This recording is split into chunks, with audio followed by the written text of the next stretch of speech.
In June 2017, 72 people lost their lives in the Grenfell Tower fire. I was phoned up at 4 in the morning by a very well-known technical architect who said, "Turn your television on." So I did, and I saw something I just wish I'd never had to see. The disaster caused a full-scale inquiry into the shortfallings and disregard for the safety of the block's inhabitants. We owe that to the families, to the people who have lost loved ones, friends, and the homes in which they lived. Since then, the tower's been a tragic reminder on London's skyline, forever showing the consequences of inadequate construction, safety and maintenance. In the preceding 4 years, apartment blocks nationwide have been surveyed to see if they share similar fire safety risks. Combustible cladding became just one of a list of issues that were a cause for concern.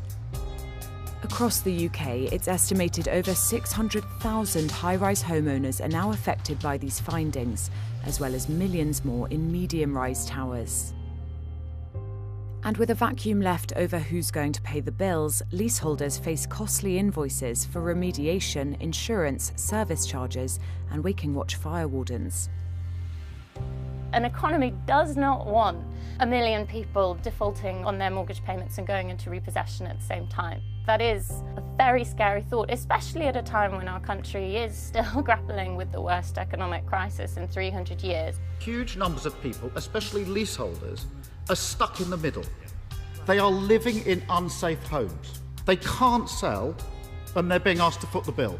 Mr. Speaker, we're determined that no leaseholder should have to pay for the unaffordable costs of fixing safety defects that they didn't cause under no fault of their own. There are people's lives at stake here. 72 have already paid. It shouldn't have been that in the first place, so don't let it happen again. It's as simple as that.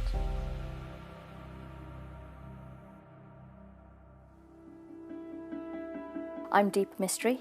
I live here in Southwark in my 2-bed flat with my husband and 3 children. Immediately after the fire at Grenfell, we had some engineers on site who were assessing the external walls. We were then sent a letter to say, you have very similar cladding to Grenfell and we need to get it off ASAP. Within weeks we had scaffolding up, contractors on site, ripping the stuff away, literally pulling it because it was glued on, and they had to pull, hang off it, tear away, and it was quite brutal watching them do that. We were also told that we needed some internal work doing, so we had some fire suppression systems put in place. So we had an automatic smoke vent put in place. We had a brand new fire alarm which was connected throughout the building. We had some work done to our fire doors and some compartmentation to our dry riser cupboards. It was all done, it was all signed off, and from that point onwards we thought, well, okay, we're fine. We are now safe. We don't have to worry. So when it comes to us trying to sell last year, this is February 2020, we were told we won't be able to complete a sale because the buyer probably will not be able to get a mortgage. They require an EWS form. It's going to need some intrusive surveys in order to complete that form. And we don't know how long it will be. We were told it could be anything up to 10 years. At that point, I just broke down and thought, that can't be right. Trapped where we are with 3 children growing up in 1 bedroom. It's not appropriate. It's not appropriate for my religion to have mixed genders, children in the same room. I want some privacy for them, and we are outgrowing our small home. We need more space. But we can't move on. It's as simple as that. Deeper's building is managed by Peabody. They said, "We acted quickly to remove ACM cladding from Success House as soon as it was identified in 2017 and did not pass on the costs of this onto leaseholders. Since then, there have been several changes to RICS guidance and government advice, and we now know that other work will be needed in order to obtain EWS certification. We own or manage over 4,500 buildings and have to prioritise blocks based on the level of risk. We are working with the building contractor to get the work completed as soon as possible. Deepa is but one example of a first-time buyer who's unable to sell her property. She and many others require an EWS1 certificate that banks and even estate agents are demanding to see in order for her to put her two-bed flat on the market. So an EWS1 form is an external wall safety form, and it's a document that confirms whether or not a building is safe. You've got A1 and A2, which means that the building is absolutely fine. You've got A3, which means that there could be a requirement for remediation and you need to get a further assessment done. You've got B1, which means there's flammable materials but no remediation is required. And you've got B2, which is fail grade and there's flammable material and it does need remediation. These forms were brought in as a way to give people a way to confirm that their building was safe. But the problem was that actually lenders started asking for them on a very, very large scale. And when you've got millions of people that suddenly need one of these forms for their property to be mortgageable, you get a real bottleneck. And the circumference of that bottleneck is tiny. There are a few hundred people who are qualified to fill out these forms, a few million people who need them. There's a huge amount of importance on these forms, and I'm not sure that they actually are an effective way of assessing the safety of a building.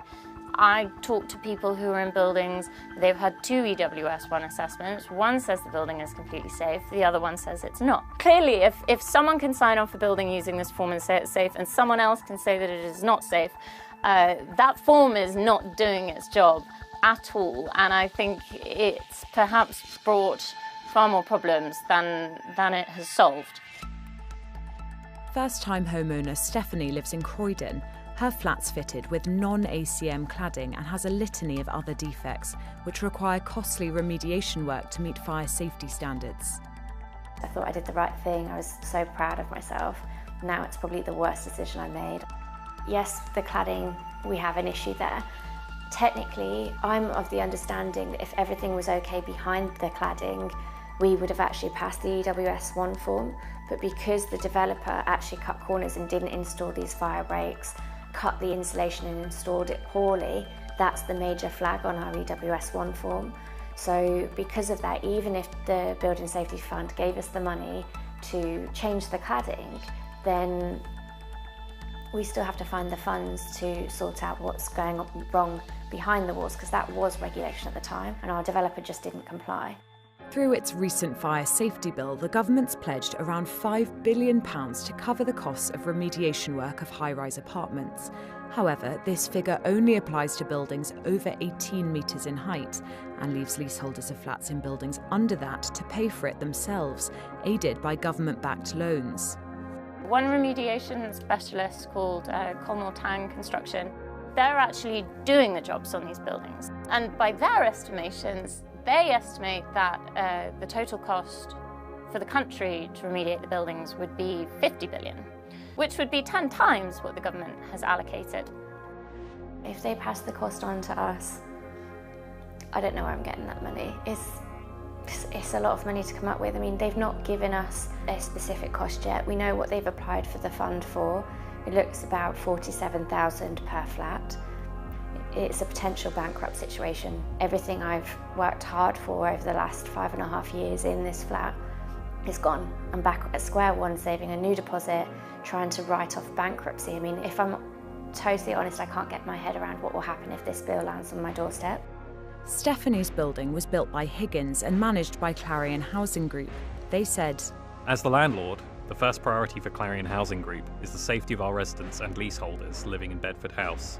We are working to ensure that remedial works at Bensham Lane take place as soon as possible. No social housing resident will be asked to pay towards the remedial work, and we will exhaust all other options before asking any leaseholder to make a contribution." A Higgins spokesperson said, "The safety of residents is of paramount importance to us. We can confirm that Higgins were the original contractor for the Bedford House project, and we are working closely with Clarion Housing Group to review and resolve the issues raised." The plight of homeowners like Stephanie has become a political arm wrestle. You have to feel enormous sympathy for people who are living at home today in a property which was, in many cases, their dream home, their first step into home ownership, the beginnings of their lives together in cases of some couples, and they're stuck now with a property which is inherently dangerous, is not safe from fire, and they can't do anything about it. They're stuck. They're waiting in the end for government to act. I don't think as a nation we can tolerate this scandal any longer. The Telegraph did ask the government for an interview, but no one was available. They did provide this statement. The government is bringing forward the biggest improvements to building safety in a generation through our Building Safety Bill. Government intervention does not absolve building owners of the responsibility to make their buildings safe, and our new tax and levy will ensure developers make a significant contribution towards these remediation costs. The building safety crisis is not going to be solved purely by passing the financial and legal liability from freeholders onto leaseholders. They don't have the funds, they've got nowhere to go to get the funds, and that's what my constituents are saying to us. You know, you're not going to make my building safe. I can't make my building safe. We need help, we need support, and they don't feel anybody's listening. A lot of the people, this is their first step on the property ladder, so these people are not able to move out of these buildings into new homes, and they're not able to allow other people to make their first step onto the property ladder. So it is actually going to snarl up the bottom part of the property market, and we're going to see that feed through over the next 12 to 18 months. This could go off and create another problem in the mortgage market overall as well. So you've got a large number of people who probably purchased with a low deposit, and those buyers are particularly at risk of falling into negative equity. So if they're forced to sell or they go bankrupt and they have to sell, those properties are going to be worth significantly less than what they borrowed to pay for them.